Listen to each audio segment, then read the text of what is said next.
অনেকেই আমাকে ব্যক্তিগতভাবে মেসেজ করেছেন, কল করেছেন, সবাইকে শুকরিয়া জানাতে চেয়েছেন যে শাহেখ আপনি কবে আসবেন। আমি আপনাদেরকে এতটুকু নিশ্চিত করছি যে আমি শীঘ্রই বাংলাদেশে আসছি ইনশাআল্লাহ।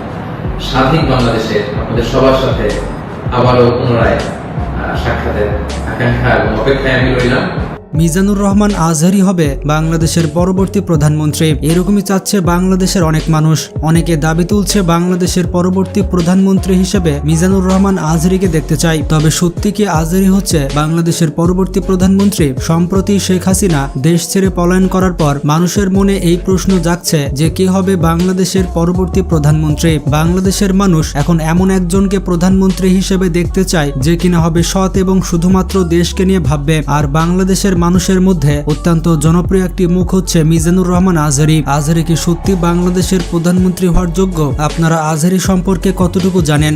চলুন আজকের এই ভিডিওতে আমরা জেনে নিই মিজানুর রহমান আজহারী সম্পর্কে। আর কমেন্টে আপনারা জানিয়ে দিন আপনারা আজহারীকে প্রধানমন্ত্রী হিসেবে দেখতে চান কিনা। আপনাদের কমেন্টের মাধ্যমে বোঝা যাবে আজহারীর জনপ্রিয়তা কতটা বেশি। তো চলুন কথা না বাড়িয়ে মিজানুর রহমান আজহারী সম্পর্কে জেনে আসি। শুধুমাত্র 2019 সালে মিজানুর রহমান আজহারী 15,000 ওয়াজ মাহফিলের দাওয়াত পেয়েছিলেন। যেখানে একজন বক্তা 5 থেকে 10টি ওয়াজ মাহফিলের দাওয়াত পায় না, সেখানে আজহারী 15,000 ওয়াজ মাহফিলের দাওয়াত পেয়েছেন এবং সেটিও এক বছরে। এই একটি কথার মাধ্যমে আপনি বুঝতে পেরেছেন আজহারী বাংলাদেশে কতটা জনপ্রিয়। তিনি বাংলাদেশে এতটাই পপুলার যে তার এক একটি ওয়াজ মাহফিলের জন্য রীতিমতো শিডিউল মেনটেন করতে হতো। আজহারী যেমন বাংলাতে সুভাষী, ঠিক তেমনি ইংরেজি এবং আরবিতেও দক্ষ। Cannot consume the forehead of those who perform sajda even once in his lifetime.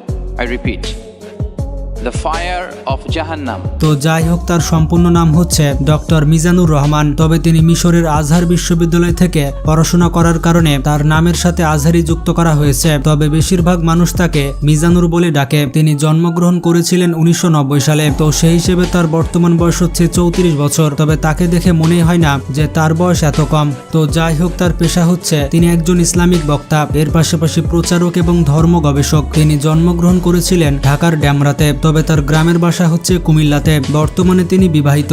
2017-18 সালের দিকে তিনি বিবাহ বন্ধনে আবদ্ধ হন। তবে আজহারীর কতজন সন্তান রয়েছে এই নিয়ে অনেক বিতর্ক রয়েছে। তবে অনলাইনে আজহারীর সাথে তার মেয়ের ছবি দেখা গিয়েছে। কয়েক বছর আগে তিনি ঢাকার একটি আবাসিক এলাকায় বসবাস করতেন।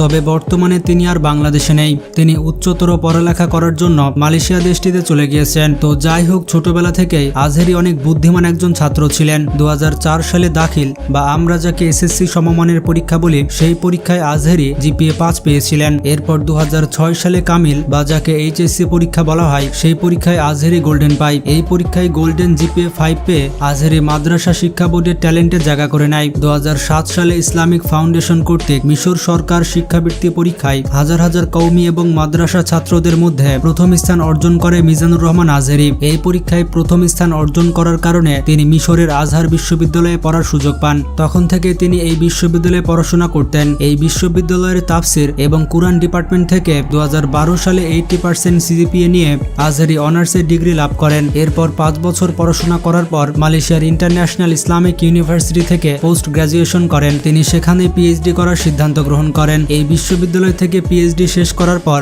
তার নামের আগে ডক্টর যোগ হয়। তবে অনেক মানুষ রয়েছে যারা মিজানুর রহমান আজহারীর পিছে পড়ে থাকে। আমার মনে হয় যারা আজহারীকে সহ্য করতে পারে না তাদের ইসলাম সম্পর্কে খুবই কম জ্ঞান রয়েছে। আসলে বাংলাদেশের শিক্ষিত সমাজ এটা ভালো করেই জানে যে আজহারী কেমন মানুষ এবং তার সক্ষমতা কতটুকু। তবে আজহারী সাহেবকে কেন বাংলাদেশ ত্যাগ করতে হয়েছে এই নিয়ে অনেক তর্ক বিতর্ক থাকলেও আসলে তিনি যে কারণে বাংলাদেশ ছাড়তে বাধ্য হয়েছেন সেটি হচ্ছে আজহারী তার একটি ওয়াজ মাহফিলে বলেছিল নবীজির 6 প্যাক বা সুঠাম দেহ ছিল। এটি শোনার পর কিছু মূর্খের দল আন্দোলন করতে শুরু করে দেয়। আর তাদের দাবি এটা ছিল যে রাসূল সাল্লাল্লাহু আলাইহি ওয়াসাল্লামকে কটূক্তি করে আজহারী এই কথাগুলো বলেছিল। তবে শিক্ষিত সমাজ ঠিকই বুঝতে পেরেছিল যে মিজানুর রহমান আজহারী কি বোঝাতে চেয়েছিলেন। যুগের সাথে যে মাহফিলের শব্দ পরিবর্তন করতে হয় সেটা হয়তো বাংলাদেশের মোল্লা গ্রুপ ভুলে গিয়েছিল। তবে একটি কথা ঠিক যে ইসলামের পথে যে কথা বলবে তার বিরুদ্ধে এরকম অযথা আলোচনা থাকবেই এবং রাসূলের মতো তাদেরকেও হিজরত করতে হবে। তো যাই হোক, এই সব কারণে আজহারী বাংলাদেশ ত্যাগ করে মালয়েশিয়াতে চলে গিয়েছিলেন। তবে অনেকে বলে থাকে আজহারী আওয়ামী লীগের চাপে পড়ে বিদেশে গিয়েছিলেন। আজহারী কেন বাংলাদেশ ত্যাগ করেছিলেন সেটি জেনে থাকলে কমেন্ট করে জানান। আজহারী বাংলাদেশের মানুষকে এতটাই ভালোবাসেন যে ইসলামের পথে তাদেরকে রাখার জন্য এবং ইসলাম সম্পর্কে সঠিক জ্ঞান প্রদানের জন্য মালয়েশিয়া থেকে সোশ্যাল মিডিয়াতে তিনি ইসলাম প্রচার করে যাচ্ছেন। মজা মজার ব্যাপারটি হচ্ছে আজহারি যখন ইউটিউব চ্যানেল খুলেছিলেন তখন বিশ্ব রেকর্ড করে ফেলেছিলেন।